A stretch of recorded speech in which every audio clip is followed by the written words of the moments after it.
আমাদের দক্ষিণ কেরানীগঞ্জ থানা হাসনাবাদে যে এখানে এক মাদ্রাসার মধ্যে এক হুজুর ছিল।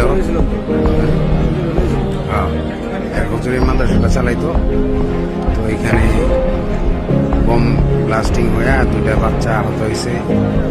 ভিতরে বিভিন্ন রকমের বোমের কেমিক্যাল সহকারে বোম, আস্ত বোম, এগুলি সব পুলিশ উদ্ধার করছে। এখন এখানে বিভিন্ন রকমের তদন্ত চলতেছে। এই হলো বর্তমান পরিস্থিতি। ঘরের ওয়াল 2টা ভাঙা মাঠের মধ্যে চলে আসছে। এখানে তদন্ত officer bomb disposal unit bomb উদ্ধার করছে এখানে।